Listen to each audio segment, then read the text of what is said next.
Oke, halo, selamat datang di channel ini.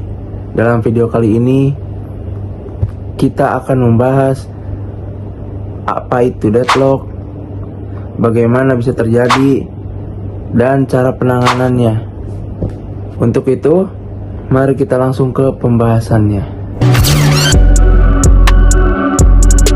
Deadlock adalah kondisi jalan bantu yang terjadi ketika dua atau lebih proses atau thread tidak berjalan karena saling menunggu. Deadlock dapat terjadi dalam sistem komputer ketika berbagai proses bersaing untuk sumber daya yang terbatas, seperti memori, file, atau perangkat keras tertentu. Contoh kasus deadlock. Berikut ini adalah contoh kasus deadlock meminta dua proses A dan B yang ingin mengakses sumber daya X dan Y. Yang pertama, proses A memegang sumber daya X dan meminta sumber daya Y. Dan sedangkan proses B memegang sumber daya Y dan meminta sumber daya X. Keduanya akan terjebak dalam keadaan menunggu yang tak berkunjung akibat deadlock. Dari situasi deadlock berdampak pada device yang kita akses. Berikut ini dampak terjadi akibat deadlock. Yang pertama, sistem menjadi tidak responsif. Dapat jadi karena proses yang terlibat dalam deadlock tidak dapat melanjutkan eksekusinya. Yang kedua, penurunan kinerja. Dapat terjadi karena sistem akan menjadi lambat atau bahkan macet total. Dan yang terakhir, kehilangan data.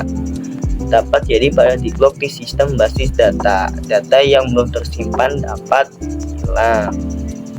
Nah, di sini saya akan menjelaskan metode atau cara yang dapat digunakan untuk mendeteksi deadlock. Yang pertama itu ada reusable resource atau sumber daya yang dapat digunakan ulang, yaitu merujuk pada jenis sumber daya dalam sistem komputer yang dapat digunakan oleh banyak proses atau entitas secara berulang, dengan satu proses atau entitas menggunakan sumber daya tersebut pada satu waktu, kemudian melepaskannya setelah selesai. Nah, sumber daya ini tidak dapat dikonsumsi secara permanen, melainkan dapat dilepas setelah digunakan dan dipakai lagi oleh proses lainnya. Ciri-ciri reusable resource yaitu dapat digunakan berulang kali, tidak terbatas dalam pemakaian, serta dikelola dengan antrian atau sistem manajemen. Nah, yang kedua ada consumable resource atau sumber daya yang dapat habis, yaitu jenis sumber daya dalam sistem komputer yang hanya dapat digunakan sekali dan kemudian akan hilang setelah digunakan. Nah, sumber daya ini tidak dapat digunakan kembali setelah dipakai oleh suatu proses atau entitas. Ciri-ciri dari consumable resource yaitu yang pertama, habis setelah digunakan, tidak dapat digunakan kembali, serta pengelolaannya yang berbeda.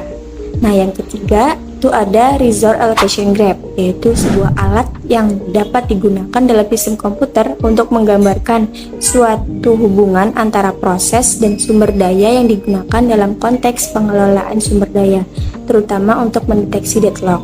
Nah, graph ini digunakan untuk menggambarkan proses-proses yang saling berinteraksi dengan sumber daya dalam sistem, serta membantu dalam menganalisis apakah ada potensi deadlock atau tidak.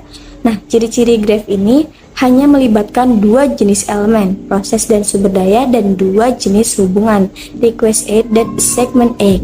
Nah, tipe graph ini tidak terlalu rumit sehingga mudah dipahami dan diimplementasikan untuk tujuan deteksi deadlock. Nah, itu merupakan cara atau metode untuk mendeteksi deadlock. Di sini saya akan menjelaskan kondisi yang memungkinkan terjadinya deadlock. Yang ke satu ada mutual exclusion atau pengecualian mutual.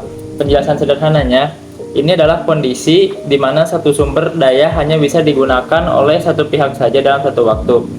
Contoh, kamu dan temanmu ingin menggunakan komputer yang sama untuk tugas, tapi hanya di satu komputer. Kalian harus menunggu satu sama lain untuk menggunakan komputer tersebut. Nah, yang kedua itu ada hold and wait, memegang dan menunggu.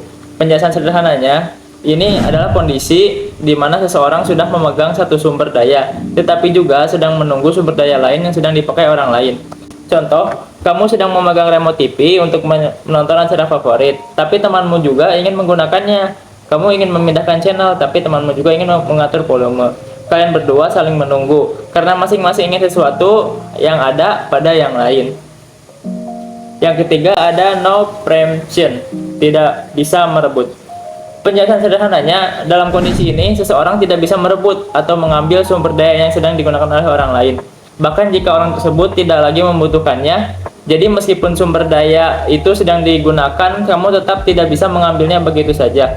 Contohnya, kamu sedang menggunakan buku di perpustakaan dan temanmu membutuhkan buku yang sama, namun tidak bisa langsung memberikan atau melepaskan buku itu sampai kamu selesai membacanya.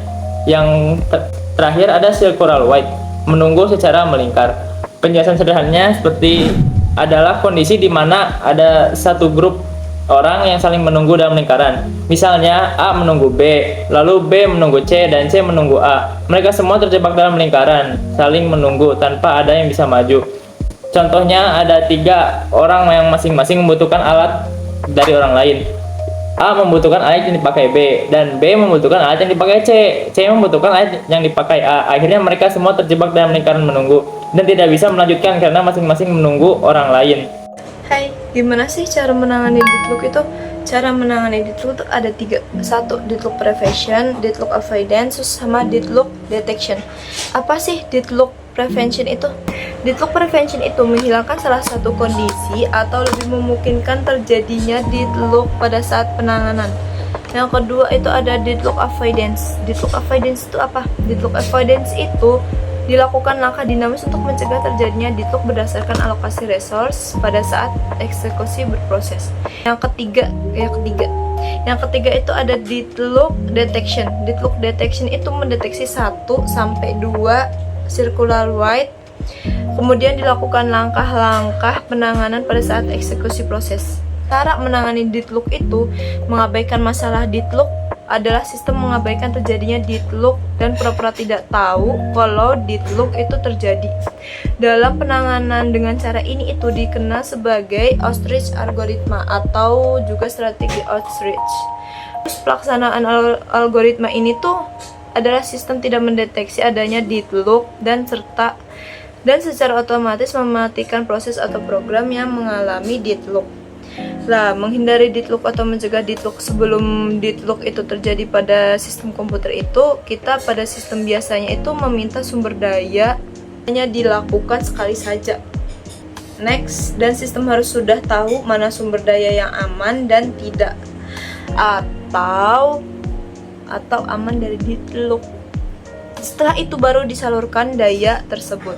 Next, menghindari yang terus-terusan dan mengalokasikan yang baik dengan menggunakan protokol untuk memastikan sistem tidak pernah memasuki keadaan deadlock, yaitu dengan deadlock avoidance system.